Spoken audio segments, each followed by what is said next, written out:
Assalamualaikum warahmatullahi wabarakatuh. Pada kesempatan kali ini saya akan memaparkan mengenai pernyataan diri dosen pada Unjuk Kerja Tridharma Perguruan Tinggi atau PDD UK TPT pada bidang pengajaran. Sebelumnya mohon izin untuk memperkenalkan diri saya. Nama saya Endang Solihatin dari UPN Veteran Jawa Timur, mengampu mata kuliah wajib umum Bahasa Indonesia, dan S1 saya adalah Pendidikan Bahasa dan Sastra Indonesia. Kemudian S2 saya juga sama, Pendidikan Bahasa dan Sastra Indonesia. Kemudian S3 saya juga sama, Pendidikan Bahasa dan Sastra Indonesia. Mata kuliah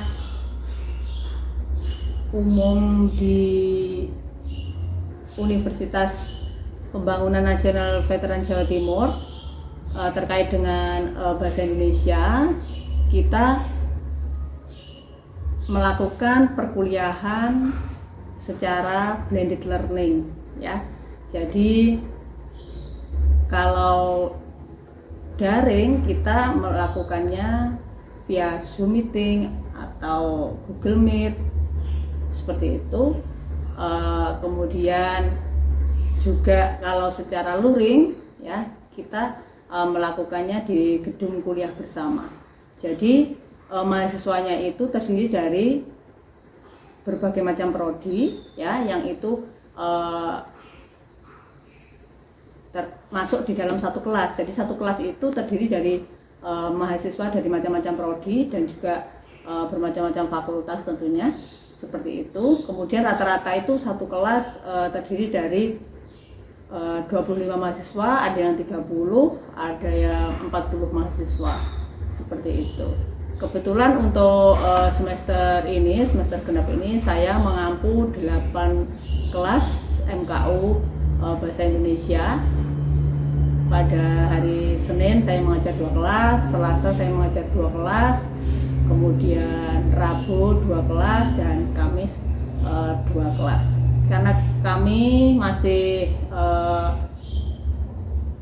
dalam kondisi pandemi, ya, ini kita masih melakukan pembelajaran blended learning, yaitu kadang luring dan kadang daring. Kita menyesuaikan. Kemudian di dalam pembelajaran ada beberapa komponen yang harus dipenuhi, diantaranya penyampaian materi atau delivery, kemudian diskusi atau interaktif, kemudian penugasan atau assessment. Untuk memudahkan mengingatnya biasanya disingkat DIA, delivery, interaktif, dan assessment. Pada komponen delivery, penyampaian materi pembelajaran, saya menggunakan PowerPoint, ya, video pembelajaran, kemudian modul, buku referensi yang bisa kami kirimkan melalui e-learning Ilmu UPN Veteran Jatim, dan juga bisa melalui grup WA, bisa melalui email, seperti itu.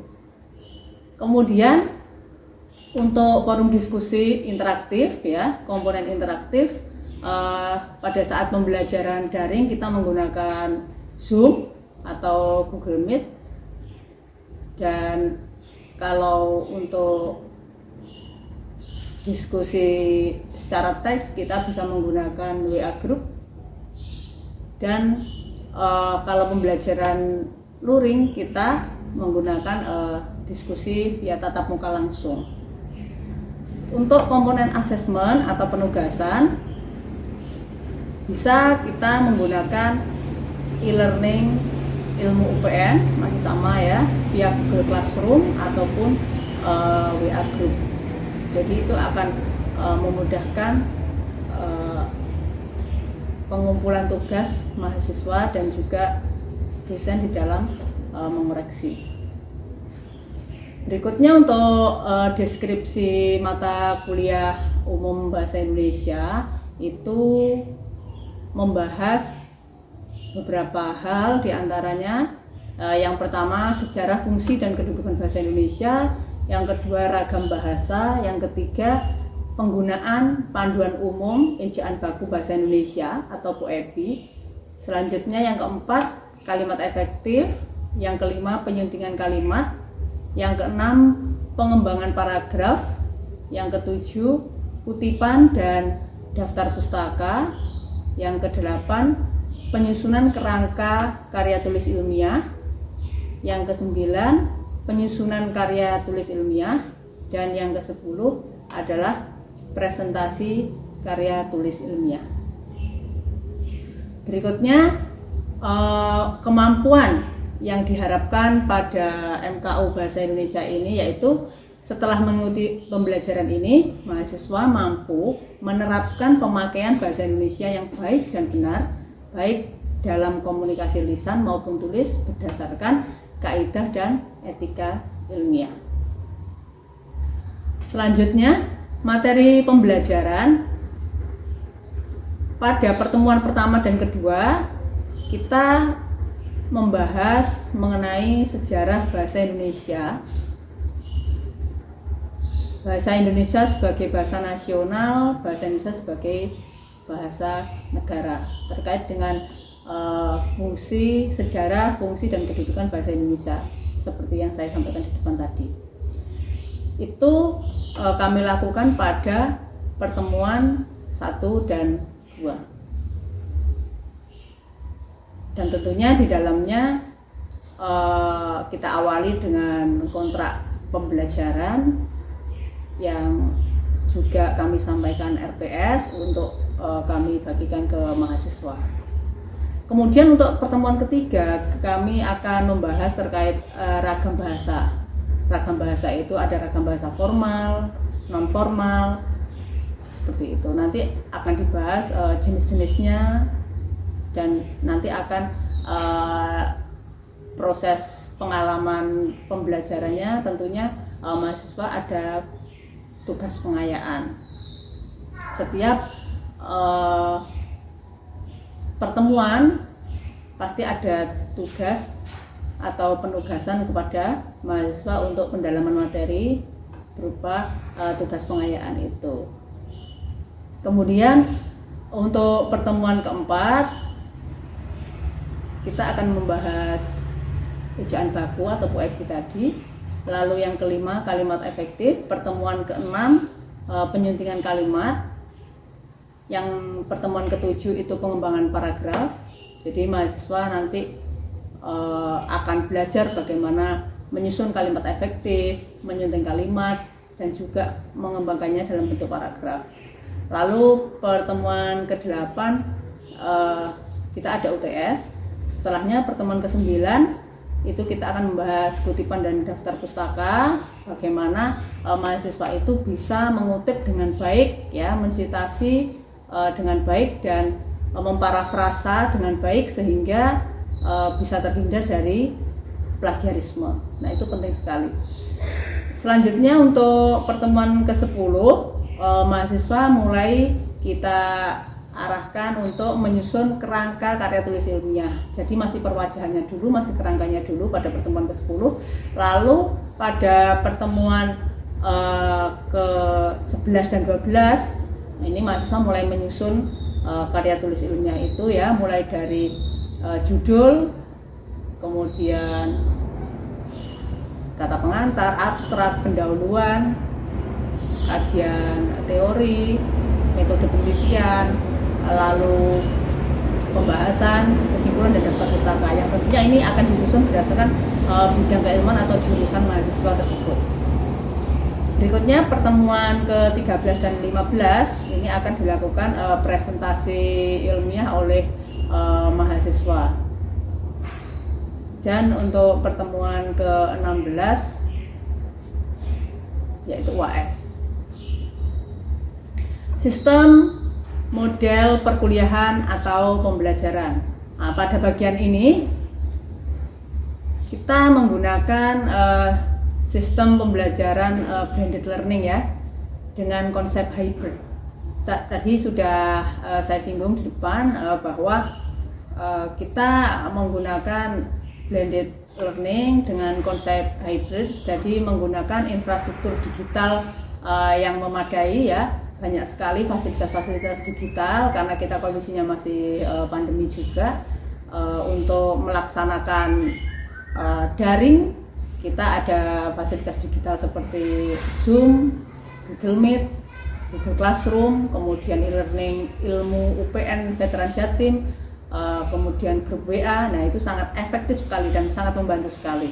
Kemudian pada saat luring, kita menyesuaikan kondisi dan situasi yang ada. Jika memungkinkan untuk luring, juga kita akan melakukan pembelajaran luring. Untuk metode pembelajarannya, saya menggunakan flipped learning, ceramah, diskusi, dan penugasan. Untuk flipped learning atau pembelajaran terbalik ini, jadi saya memberikan penugasan terlebih dahulu pada beberapa sub pokok materi ya, yang sekiranya itu bisa untuk sesuai dengan metode flipped learning atau pembelajaran terbalik. Jadi tugas saya berikan dulu bisa H-1 atau pada saat di kelas langsung. Jadi mahasiswa melakukan diskusi atau mengerjakan soal. Nah, setelah itu baru saya berikan materi, pendalaman, menjelaskan. Nah, itu sangat efektif sekali. Jadi mahasiswa sebelum menerima materi, mereka sudah menyiapkan diri mereka melalui diskusi dan juga penugasan itu. Nah, itu akan mudah sekali untuk pembelajaran itu menjadi lebih efektif.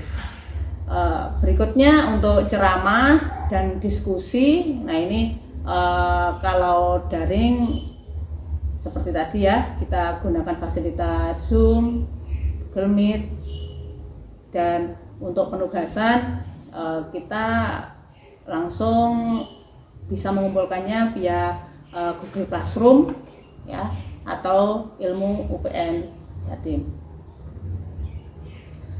Selanjutnya adalah interaksi dosen dan mahasiswa. Pada bagian ini kita komunikasi dua arah ya. Jadi bukan dosen yang menjadi center utama saja, tetapi justru student oriented ya. Jadi untuk mahasiswa bagaimana bisa mengeksplor diri mereka melalui unjuk presentasi, melalui diskusi, melalui tanya jawab dan sebagainya.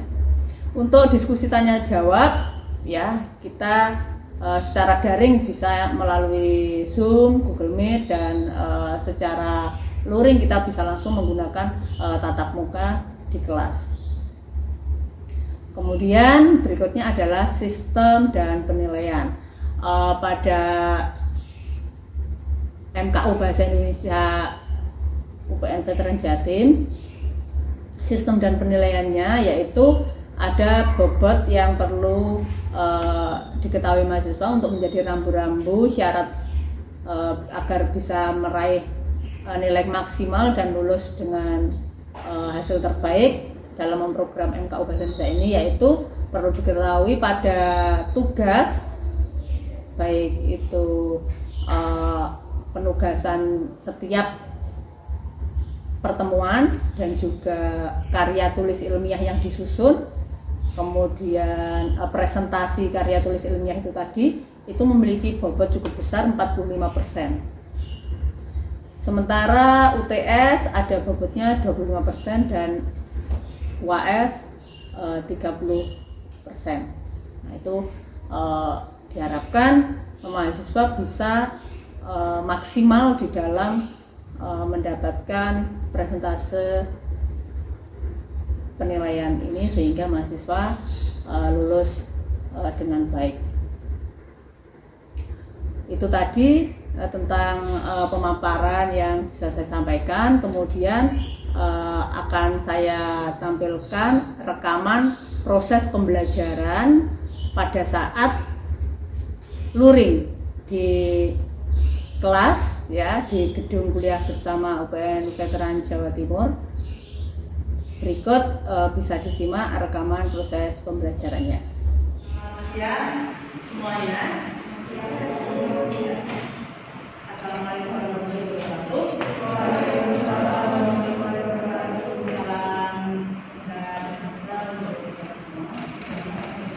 Selalu ya. Tentunya tetap semangat untuk pembelajaran kita hari ini. Puji syukur kehadiran Yang Maha Esa, di dalam kondisi pandemi kita masih bisa melakukan pembelajaran hybrid ya. Kadang kita tatap muka online. Untuk kali ini kita bisa melakukan offline face to face ya. Jadi kita harus tidak berhati-hati. Nah, ya. Kita lihat di sini itu ada kalimat efektif ya. Jadi pada dasarnya di dalam pembelajaran bahasa Indonesia itu di tingkat universitas ya, di level akademik masih ada mata kuliah bahasa Indonesia, karena capaian pembelajaran atau output atau luaran target kita nanti adalah ada bisa menulis artikel ilmiah. Artikel ilmiah itu bisa berupa skripsi, tesis, disertasi, proposal KM, artikel ilmiah, jurnal. Nah, kita bisa mengambil satu di antara itu semua. Nah, untuk mendukung target capaian pembelajaran akhir kita, ini kita akan mempelajari mengenai kalimat efektif ya. Jadi mahasiswa mampu menjelaskan pengertian kalimat efektif dengan tepat. Seperti apa nanti ya. Lalu mahasiswa mampu menjelaskan ciri-ciri kalimat efektif dengan tepat. Mahasiswa mampu menggunakan kalimat efektif dengan tepat. Jadi Anda bisa menjelaskan ya, mampu pengertian kalimat efektif itu seperti apa ya. Yang kedua, mampu menjelaskan ciri-cirinya itu seperti apa ya kalimat efektif itu ya. Kemudian yang ketiga adalah aplikasi penggunaan langsung yang bisa Anda aplikasikan. Coba kita ada 100 quiz untuk itu merefresh ya, biar otaknya tidak full ya. Coba kita encerkan sejenak ya. Ini tampilannya bisa lebih besar lagi? Tidak bisa. Ya, yang besar sudah kelihatan. Ini judulnya apa? Nah, ini adalah ya. Akan saya tulis mahasiswa yang mampu menjawab dengan tepat ya. Pastinya akan berpoin ya. Jadi di sini adalah penerapan ejaan yang disempurnakan atau PMI ya.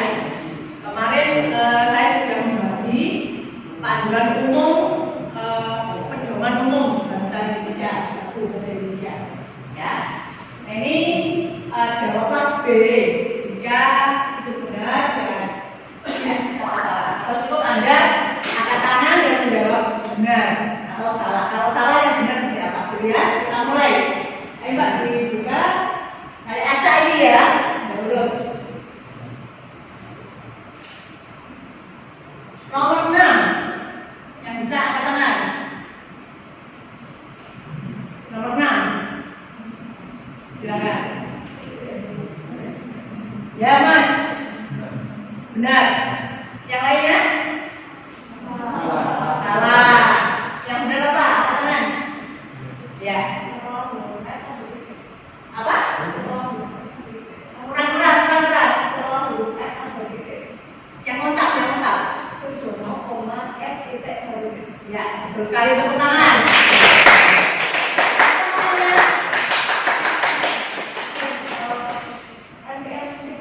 Namanya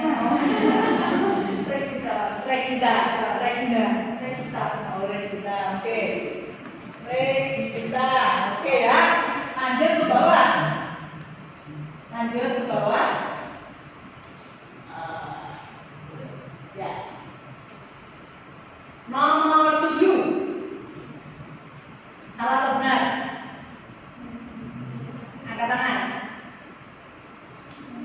dua, tiga. Itu ada contoh nomor di bawahnya ya. Silakan. Ya, Mbak. Salah yang benar. Ya, tepuk tangan.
PHK itu kepanjangan dari pemutusan hubungan kerja.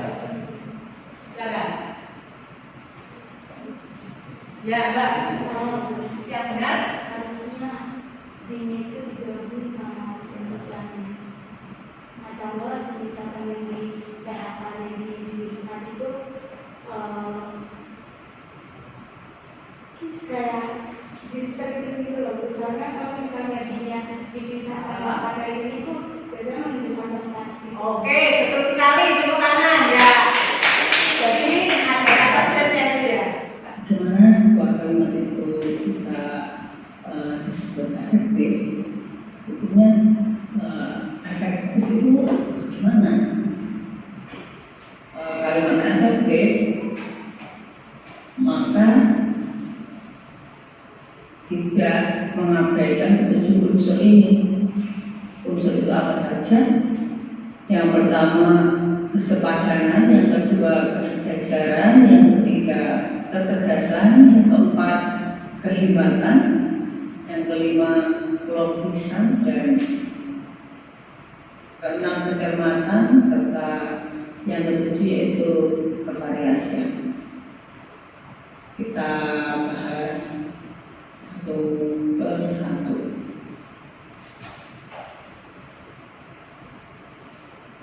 Kesepadanan, kalimat yang memiliki unsur kesepadanan itu terdapat kesatuan gagasan agar informasi yang disampaikan tidak terpecah-pecah. Ya, apa saja yang pertama? Apa ya? Apa tadi? Ya udah, tak apa-apa. Satu. Kelogisan. Dua. Apa? Kevariasian. Tiga. Kehebatan. Empat. Ketegasan. Lima. Kesepadanan. Kecermatan. Ya, jadi ada 7 ya. Jadi tentunya ini tidak lepas di dalam kita menyusun sebuah kalimat. Karena apa? Kalimat itu terdiri dari beberapa kata. Kata kalau di dalam artikel ilmiah ya, kita harus baku. Ya, baku itu berarti kita mengacu kepada KBBI. Gitu. Kita tidak perlu sibuk-sibuk membawa kitab besar itu ya kemana-mana. Kalau saya dulu kan seperti itu, jadi harganya mahal juga ya, 1,5 juta lebih itu, dan itu beberapa tahun sekali itu direvisi ya. Jadi kita sekarang sudah menggunakan dengan teknologi, itu KBBI online juga bisa. Hanya saja kadang-kadang ada kelemahan. Kadang-kadang di KBBI online itu mungkin belum muncul katanya, tetapi itu sudah ada. Atau kebalikannya, di online sudah ada, yang dicetaknya belum ada. Nah, gitu. Jadi mungkin kita bisa mix. Ya. Kemudian dari kata disusun menjadi kalimat, jadi kalimat menjadi sebuah paragraf. Gabungan dari paragraf itu menjadi rangkaian dari suatu artikel. Jadi kalau kita karena target capaian kita adalah menyusun akademia, maka kita harus tahu bagaimana itu memilih kata yang baku, ya, harus tahu kata yang tidak baku, bagaimana cara menulis yang benar. Kita menggunakan standar kamus KBBI dan juga apa namanya itu UED. Oke, dari sini ada yang ditanyakan atau mungkin masih ada apa ya yang sekiranya pikiran itu belum megah, berarti belum ngomong gitu ya. Apa? Ini masih ganjel ya gitu, dengan kata ini dulu. Gitu. Mungkin di kehidupan sehari-hari kok saya masih ganjel, ini yang benar yang mana? Mungkin ada pertanyaan silakan. Ada? Sebenarnya yang benar itu mana, Bu? Ya, silakan.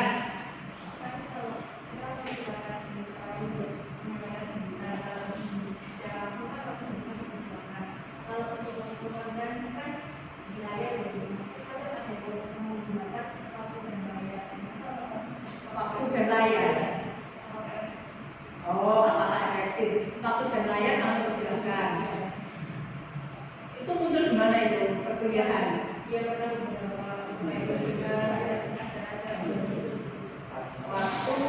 waktu dan layar kamu persilakan. Maksudnya untuk share screen gitu ya? Iya. Karena konteksnya online juga ya, dan mungkin itu bisa ditangkap oleh audiens, ya, ada masalah. Layar juga bukan bahasa slang ya, bahasa resmi juga, karena bukan lagi kita mempersilahkan untuk maju ya, kita mempersilahkan untuk duduk bersih, tapi untuk share screen ya, tidak masalah. Ada lagi yang kira-kira dari dulu tadi, ini kok muncul aja kata ini kok sebenarnya kenapa ini salah kok muncul terus kita gunakan di mana? Gitu ya. Jadi Anda tidak perlu, Anda harus tegas dan Anda harus yakin, ya. Ada Anda melihat tulisan pasca sarjana, membacanya pasca ya, bukan pasca. Pasca sarjana itu sebenarnya bilangnya kok bisa. Pasca panen, pasca perang, pasca sarjana itu semuanya dirangkai. Loh, di kampus itu, ini kampus besar, kampus negeri. Nah, itu kampusnya yang salah. Ya. Kecuali November, ya, ITS itu sudah masuk ke nomenklatur, ya. Jadi itu November itu ditulis tahun apa, kita kan ya. Kemudian ejaan itu dilakukan apa? Khususnya nama itu tidak boleh ditulis ke apa namanya kamus ya. Kalau sudah masuk nama itu mau menggunakan ejaan apa bisa Anda ya. Mau Sylvie pakai I pakai Y ya, S pakai H dan sebagainya itu nama. Ibaratnya seperti dengan nama gedung atau kantor mirip seperti itu. Itu yang benar itu apa namanya politikus atau politisi itu di berita-berita besar berita bombastis itu politisi semua. Tapi di kampus politikus ini saya bingung ya, kampusnya yang benar ya, politikusnya yang salah. Ya. Yang benar siapa mahasiswa? Ya.